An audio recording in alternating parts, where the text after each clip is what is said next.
Kalau belum subscribe juga segera ya, supaya kita bisa terus mengikuti channel ini dan sehingga channel ini bisa jadi berkat dalam hidupmu.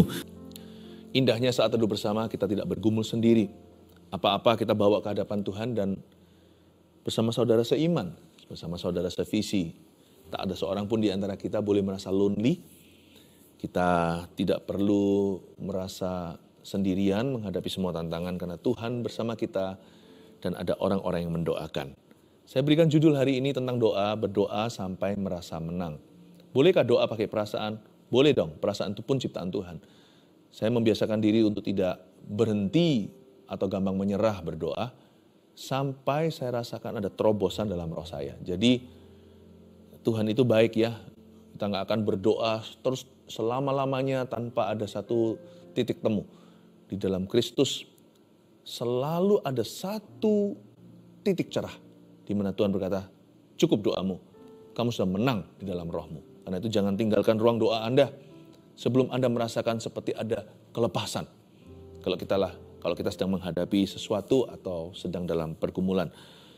Saya ajak kita melihat Mazmur 56 ayat 6 sampai ayat yang ke-14.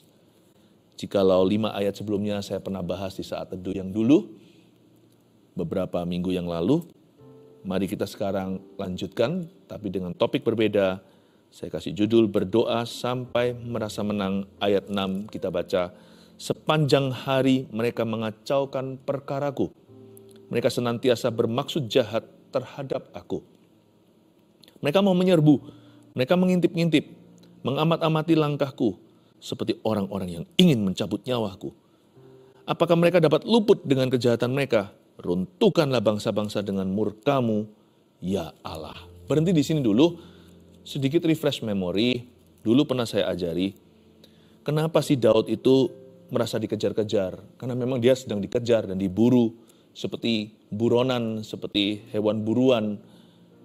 Kalau Anda baca 5 ayat pertama tadi, apalagi di ayat pertama, di sana Daud sedang ditangkap oleh orang-orang Filistin di Gat. Kenapa dia ada di teritori musuh? Karena saudara dan sahabatnya memusuhi. Tidak lain, orang-orang Israel menjadikan dia buronan. Khususnya Raja Saul yang menginisiasi semua kebencian terhadap Daud dengan segala fitnah. Daud itu dikejar bagaikan hewan. Dia mau dibunuh oleh lawan dan dibunuh oleh kawan. Daud ini kasihan. Miktam dari Daud ini adalah Mazmur Daud ketika dia sedang berada di dalam masalah besar. Jadi kita tahu sekarang, dia kiri kanan tidak berkutik, maju kena, mundur kena, dia terhimpit. Musuh sekelilingnya, dia nggak tahu siapa lagi kawan, siapa lagi lawan. Kalau kita baca sekarang ayat 6, saya coba jelaskan. Sepanjang hari mereka mengacaukan perkaraku, kata Daud. Daud mengeluh. Bolehkah kita berdoa, dalam doa kita mengucapkan keluhan? Boleh, asal doa tidak diakhiri dengan keluhan. Doa harus diakhiri dengan kemenangan. Daud di sini mengeluhkan berat sekali beban. Sepanjang hari mereka ini siapa? Ya semua. Kadang-kadang kita merasa semua orang menentang kita. Kadang-kadang kita merasa semua manusia membenci kita. Gak apa-apa sih, kadang-kadang perasaan itu valid. Meskipun tidak objektif, kita kan belum ketemu semua orang di dunia. Tapi kita merasakan dunia menghimpit kita. Kita gak akan ada jalan lagi. Seolah-olah gak ada jalan keluar. Mau kemana nih lari? Sepanjang hari mereka mengacaukan perkaraku. Mereka senantiasa bermaksud jahat terhadap aku. Garis bawahi kata sepanjang hari. Boleh nggak kita merasa semua orang memusuhi? Boleh, tapi jangan pernah merasa Tuhan meninggalkan. Silahkan kalau kita merasa kita orang paling malang di dunia, asal jangan mengasihani diri isi doa kita. Selalu ingat bahwa Tuhan itu mengasihimu, dan dalam Tuhan selalu ada jalan keluar. Di akhir doa, kita mungkin nggak merasa sebagai korban. Doa yang benar itu berujung kemenangan. Mungkin awal-awal kita masuk dalam doa dengan keluhan. Tapi kita tidak boleh exit doa tanpa janji. Tanpa janji dari Tuhan. Mungkin awal mula kita merasa kita sendirian, tapi setelah kita sembahyang, setelah kita memanggil nama Yesus, tiba-tiba aneh. Kita merasa seperti mayoritas. Tadi yang kita rasakan minoritas. Tapi waktu kita aminkan doa kita sendiri, kita menjadi lebih dari pemenang. Sepanjang hari mereka mengacaukan perkaraku. Beritahu pada diri sendiri, kenapa sih kita stres seharian? Gak perlulah. Kalau kita lagi stres, berdoalah. Stres gak bisa tahan dalam doa. Sebab orang yang berdoa sungguh-sungguh mencari hadirat Allah pasti menemukan Tuhan. Dan orang yang menemukan Tuhan tidak bisa stres lama-lama. Jadi tanya pada diri sendiri, why bete all day? Kenapa saya harus bete seharian? Bete itu ya bahasa slangnya ya, itu bahasa anak muda. BT itu harus pilih-pilih, stres itu harus selektif.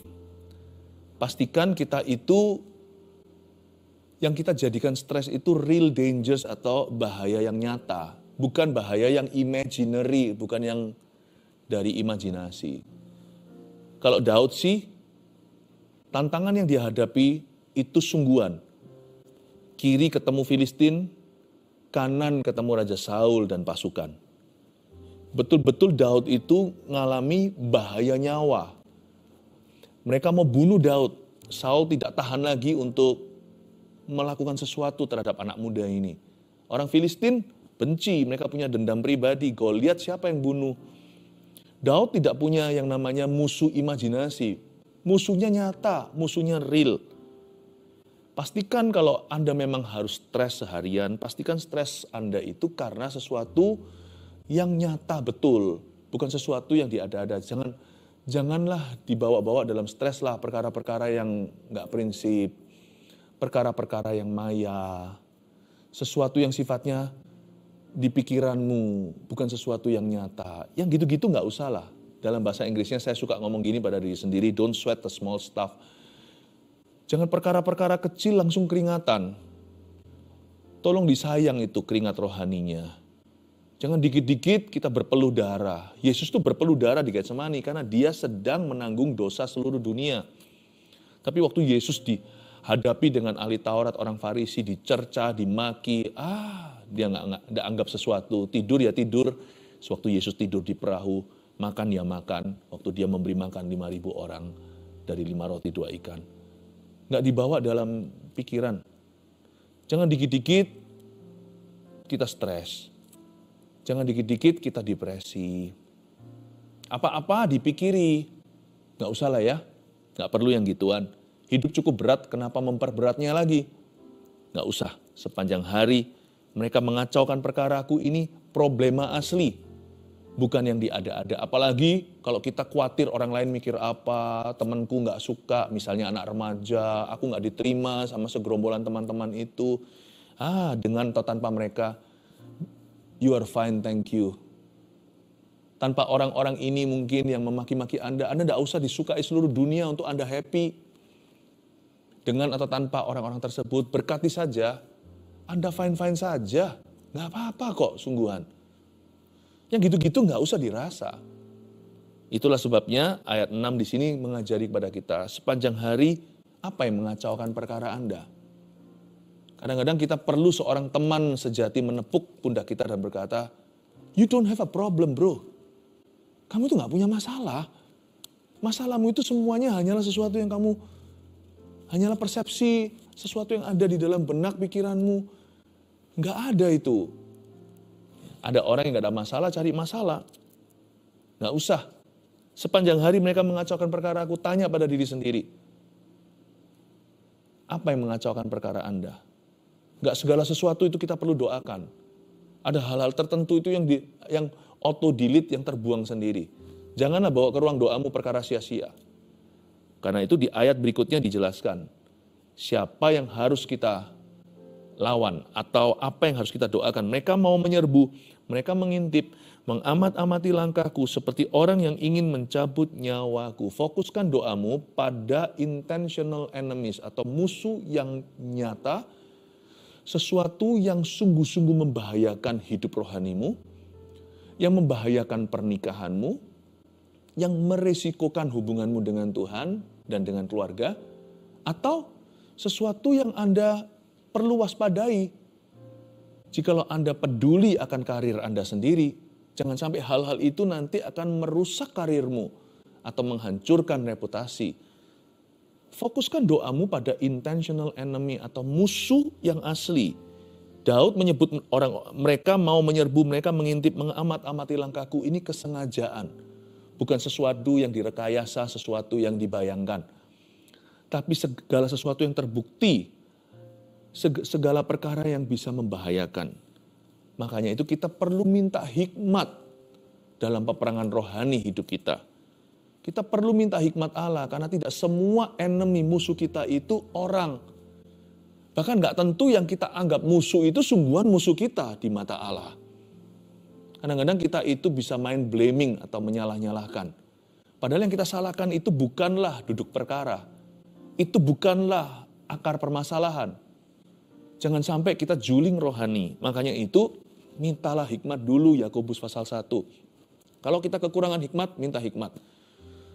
Kadang-kadang kita berdoa gak dapat sesuatu karena kita salah doa. Doa itu gak boleh doa gak boleh sembarangan. Doa itu susah-susah gampang. Dibilang gampang, doa itu perlu disiplin rohani. Dibilang susah juga enggak sih. Doa itu, Tuhan itu sebatas doa. Asal kita punya hati, Tuhan pasti mau ditemui. Tapi yang membuat doa itu sangat-sangat seni adalah kita nggak boleh asal-asal doa lalu seperti petinju meninju sembarangan di udara. Doa nggak punya target, nggak jelas untuk apa. Minta hikmat dulu. Makanya saya senang sekali kalau masuk hadirat Allah, saya nyanyi. Meskipun nyanyi itu juga bisa berdoa, tapi nyanyi itu sebagian besar memuji. Memuji itu nggak perlu hikmat gimana, memuji itu luapan hati, menyembah itu alami. Saya suka sekali untuk memuji, menyembah dulu, lalu baca Alkitab dulu. Waktu saya baca Alkitab, hati saya sudah berada di kompasnya Tuhan. Roh Kudus tuntun saya, jadi doa saya itu nggak ngawur.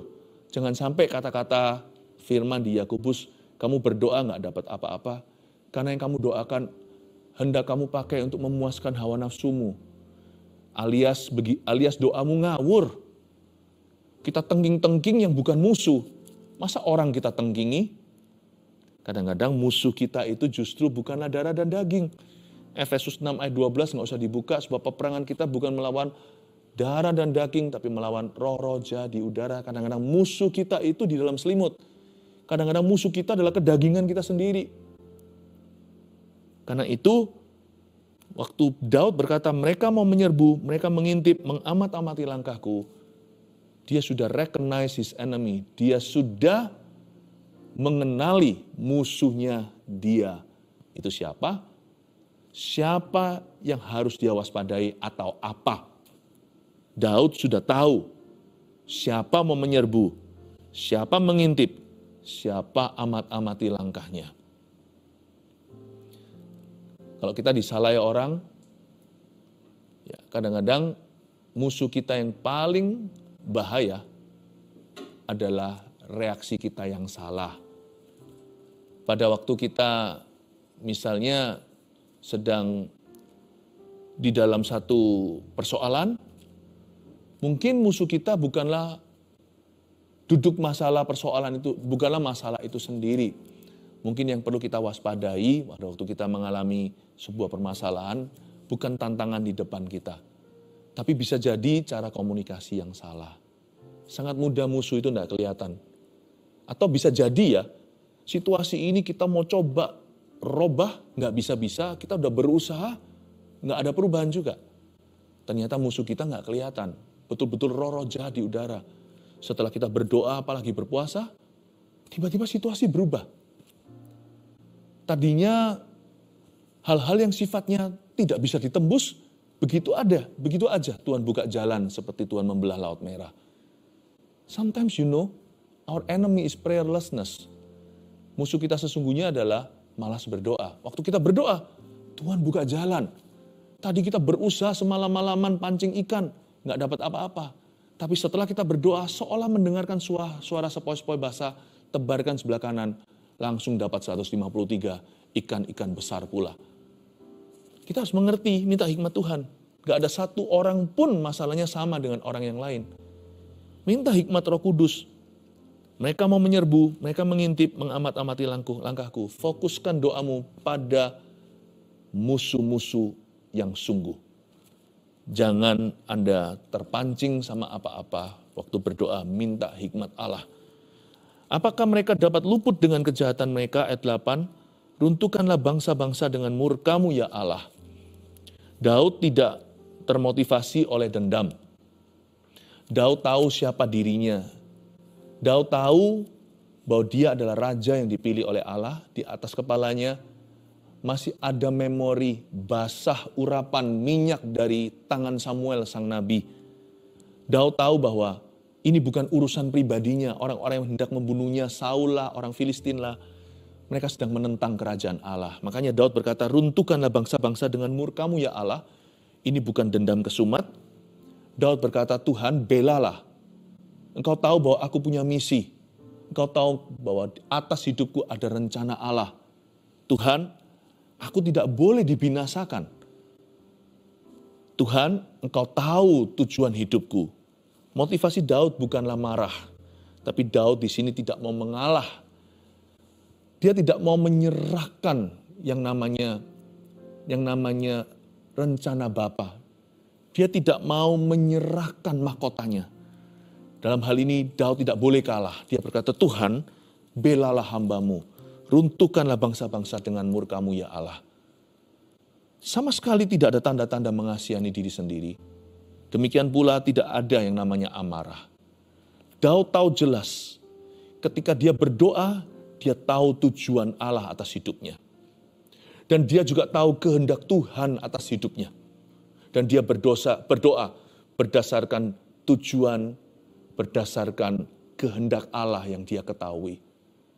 Tapi kalau dia tidak mengerti tujuan hidupnya, dia tidak sadar kehendak Allah, jangan-jangan doanya malahan menjadi dosa. Berapa banyak di antara kita, doa kita ngawur, doa kita semprot kiri, semprot kanan, doa kita sikat sini, sikat sana. Doa kita marah-marah, kecewa-kecewa. Doa kita itu bukan doa, hanya diisi dengan self-pity atau rasa mengasihani diri sendiri. Air mata kita pun tidak asli, tidak terhitung, tidak terdaftar di hadapan Allah. Karena air mata kita air mata sia-sia. Apa yang kita tangisi pun kita nggak ngerti. Jangan begitu. Kalau kita berdoa itu harus penuh tujuan. Kita harus tahu kehendak Allah. Kalau kita minta pembelaan, janganlah personal. Bela aku Tuhan, aku nggak terima. Doa gitu nggak akan didengar. Itu yang disebut doamu tidak dikabulkan karena kau berdoa untuk memuaskan hawa nafsu. Kalau kita minta pembelaan karena kita yang nggak terima, doa seperti itu tidak akan terdaftarkan. Tapi kalau kita minta pembelaan karena misi Tuhan atas hidup kita, karena tujuan kita jelas, karena kita tahu kehendak Allah. Lord, aku serahkan pekerjaanku yang sedang bermasalah. Karena aku tahu ya Tuhan, ada Engkau dalam pekerjaanku. Di dalam pekerjaanku ada nubuatan-Mu. Ingatlah hamba-Mu Tuhan. Hamba-Mu ini melayani Tuhan dengan pekerjaan hamba. Hamba-Mu melayani maksud-maksud Tuhan lewat pekerjaanku. Belalah bisnisku. Itu bukan ngancam Tuhan. Itu juga bukan memanipulasi yang maha tinggi. Tapi mengingatkan Tuhan bahwa di dalam pekerjaanku yang bermasalah, yang aku sedang doakan, ada tujuan ilahi. Di dalam pekerjaanku, aku sudah berusaha taat kepadamu. Tuhan, runtuhkanlah bangsa-bangsa. Daud minta pembelaan Allah. Daud mengerti tujuan kerajaan Allah. Kalau doa itu harus berani. Doa itu tidak boleh mengasihani diri sendiri. Kasihan ya saya, Tuhan kasihani aku. Doa itu harus penuh iman. Kita lihat ayat 9. Sengsaraku, engkaulah yang menghitung-hitung. Air mataku kau taruh ke dalam kirbat-Mu. Bukankah semuanya telah kau daftarkan? Maka musuhku akan mundur pada waktu aku berseru. Aku yakin bahwa Allah memihak kepadaku. Lihat ayat 9 dan 10. Nangis sih nangis. Tapi Daud tidak air mata buaya, dia tidak pura-pura.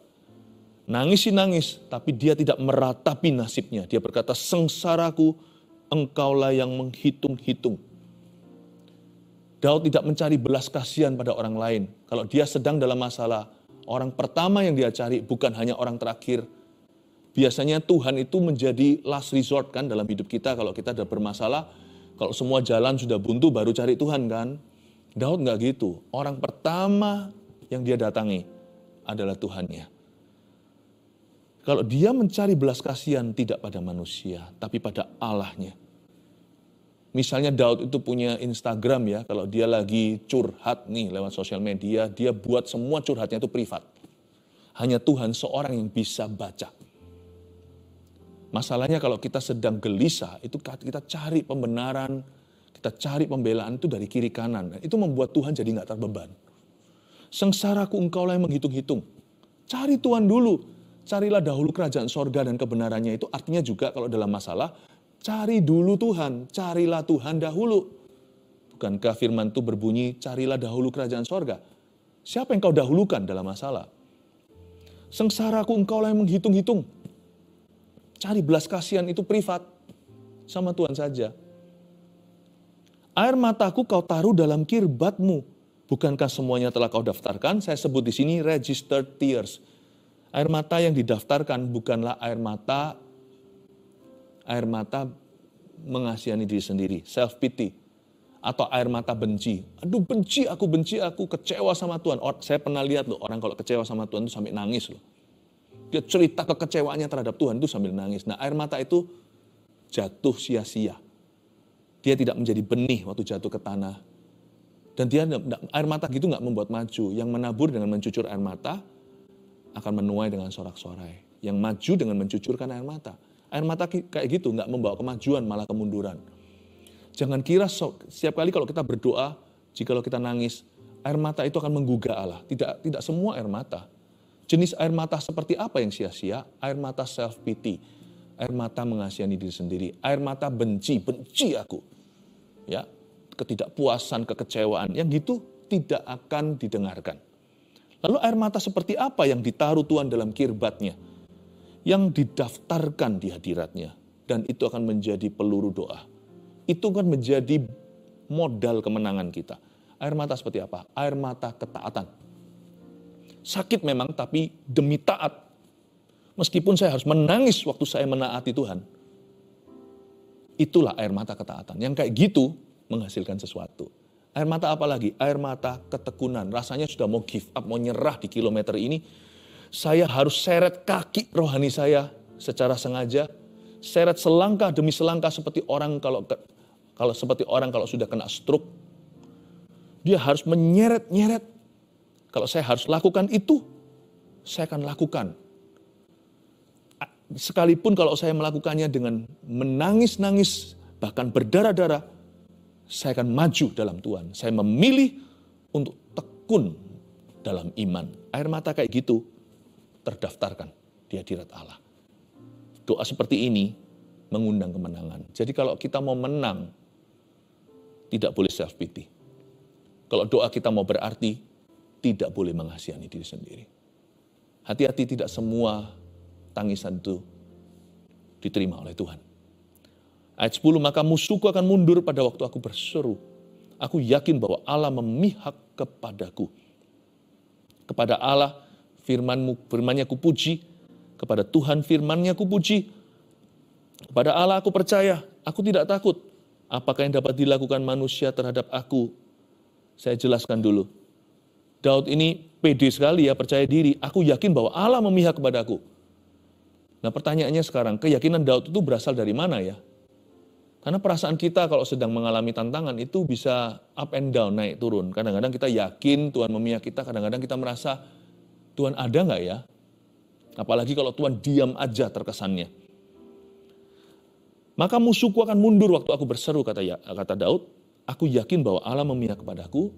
Saya tunjukkan bahwa keyakinan Daud bahwa Allah memihak kepadanya bukan berdasar emosinya, bukan berdasar opini manusia, pendapat kawan-kawannya, tetapi berdasarkan firman Kristus. Kepada Allah firman-Nya kupuji, kepada Tuhan firman-Nya kupuji. 2 kali Tuhan disebut dengan sebutan yang berbeda. Kepada Allah, kata Allah di situ adalah Elohim, itu sebutan umum, Allah pada umumnya. Kepada Allah firman-Nya kupuji, ini firman Allah secara umum. Dia dapat keyakinan dari mana? Dari Logos hari ini di Perjanjian Baru. Kejadian sampai Wahyu. Nggak usah ada firman khusus. Seluruh buku Alkitab ini harusnya membuat kita yakin bahwa Allah di pihak kita. Kepada Tuhan firman-Nya kupuji, kata Tuhan di situ, di kalimat kedua ayat 11 adalah Yehova.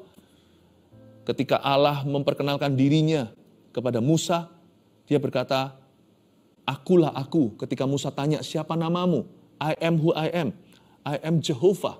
Ini berarti ini bukan sebutan Allah secara umum, ini sebutan Allah secara personal. Kepada Tuhan yang firman-Nya personal, berarti ini kepada Rema. Memang Kejadian sampai Wahyu ini semua firman tertulis, tapi nggak setiap hari berbicara kepada kita sekaligus Kejadian sampai Wahyu. Kadang-kadang di kitab Kejadian, kadang-kadang di kitab Esra, kadang-kadang Mazmur berbicara, kadang-kadang di kitab Yohanes, Perjanjian Baru, bahkan pun di surat Yohanes, bahkan di kitab Wahyu. Ada ayat-ayat tertentu yang personal melompat untuk kita sebagai nubuatan hari ini. Dengan kata lain, Daud berkata gini, aku tahu aku ya Allah di pihakku, dan aku bisa berdoa karena aku berdoa melalui firman dan nubuatan. Dari mana kita tahu Allah di pihak kita? Dari firman Logos yang tertulis dan firman Rema yang kuterima. Baik lewat khotbah, lewat sharing orang, lewat renungan harian. Aku tahu Allah di pihakku. Daud ini punya kebiasaan indah. Mengapa doanya penuh kemenangan? Karena dia berdoa melalui firman. Dia tidak berdoa melalui pikirannya.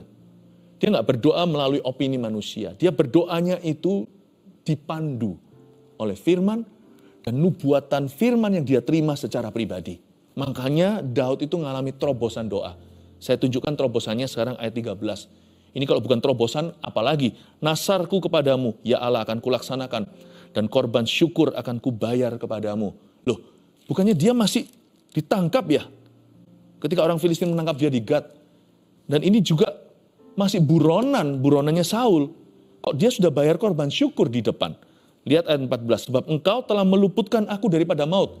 Setahu saya belum deh. Bukannya dia masih dikejar-kejar. Ini kan belum naik tahta, Daud belum menjadi raja, Saul belum mati. Kenapa dia berkata engkau telah, dia pakai kata telah, seolah-olah sudah terjadi. Berarti dalam roh sudah beres dia waktu doa. Dia sudah dapat lampu hijau dari Tuhan ketika sembahyang. Dia sudah memperoleh kemenangan dalam iman. Saya ulang lagi, sebab engkau telah meluputkan aku daripada maut, bahkan menjaga kakiku sehingga tidak tersandung, maka aku boleh berjalan di hadapan Allah dalam cahaya kehidupan. Terasa enggak? Dia mulai Mazmur ini dengan keluhan-keluhan, dan dia juga laporkan musuh-musuhnya, Tuhan musuhku banyak, kiri kanan. Tapi ujung dari doanya kemenangan. Dalam roh dia mengalami terobosan. Dapat lampu hijau dari Tuhan, langsung dapat kemenangan. Sekalipun secara realita belum menang dia. Tapi dia sudah berkata, aku sekarang boleh berjalan di hadapan Allah. Aku mau raih janji itu dalam cahaya kehidupan. Engkau sudah, bukan akan, telah meluputkan aku daripada maut. Dan korban syukur kubayar di depan. Kata korban syukur akan kubayar kepadamu, kata akan kubayar bahasa Inggrisnya render praise.